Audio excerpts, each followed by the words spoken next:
चैत्र माह का आगमन होते ही हिंदू नववर्ष के साथ कई धार्मिक पर्वों की शुरुआत हो जाती है। इन्हीं में से सबसे प्रमुख और पवित्र पर्व है चैत्र नवरात्रि। ये पर्व चैत्र मास की शुक्ल पक्ष की प्रतिपदा तिथि से शुरू होती है और पूरे 9 दिनों तक भक्ति भाव के साथ मनाई जाती है। नवरात्र की शुरुआत होते ही घरों और मंदिरों में देवी दुर्गा की भक्ति का माहौल बन जाता है। इन 9 दिनों में माँ दुर्गा के 9 स्वरूपों की विधि विधान से पूजा अर्चना की जाती है। भक्त उपवास रखकर माता रानी की आराधना करते हैं और उन्हें फल, मिठाई और विभिन्न प्रकार के प्रसाद का भोग अर्पित करते हैं। मान्यता है कि नवरात्रि के दौरान माता रानी पूरे 9 दिनों के लिए धरती पर अपने भक्तों को आशीर्वाद देने के लिए आती हैं। हर बार माता की सवारी अलग अलग होती है। माता रानी किस वाहन पर सवार होकर आती हैं और जाती हैं, इसका प्रभाव इस लोक पर जरूर पड़ता है। आइए जानते हैं माता रानी इस बार किस वाहन पर सवार होकर आ रही हैं। वैदिक पंचांग के अनुसार इस साल चैत्र माह के शुक्ल पक्ष की प्रतिपदा तिथि की शुरुआत 19 मार्च को सुबह 6:52 पर होगी। वहीं इस तिथि का समापन 20 मार्च को सुबह 4:52 पर हो जाएगा। ऐसे में चैत्र नवरात्रि का शुभारंभ 19 मार्च से ही होगा। 27 मार्च को रामनवमी के साथ चैत्र नवरात्रि का समापन हो जाएगा।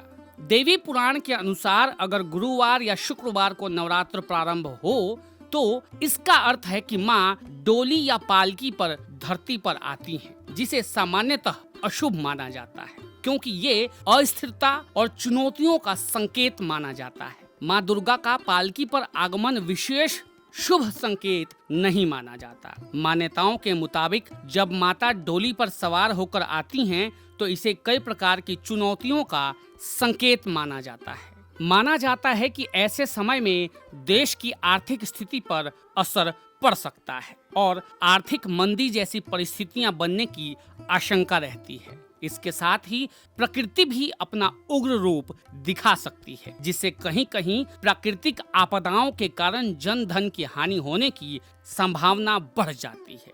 धार्मिक ग्रंथों में ये भी बताया गया है कि माता का डोली पर आगमन दुनिया में बीमारियों या महामारियों के बढ़ने के संकेत के रूप में भी देखा जाता है। चैत्र नवरात्रि में मांस और मदिरा का बिल्कुल सेवन नहीं करना चाहिए। इस दौरान प्याज और लहसुन से भी दूरी बनाकर रखें।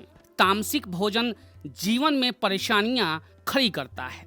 चैत्र नवरात्र में जब माता की आराधना कर रहे हैं तो किसी का भी दिल नहीं दुखाना चाहिए, किसी को अपशब्द नहीं बोलने चाहिए। नवरात्रि में इस बात का बहुत ज्यादा ध्यान रखें कि दिन में न सोएं, क्योंकि ऐसा करने से देवी मां नाराज होती हैं। ऐसे और भी वीडियोस के लिए बने रहिए वेणु भक्ति पर।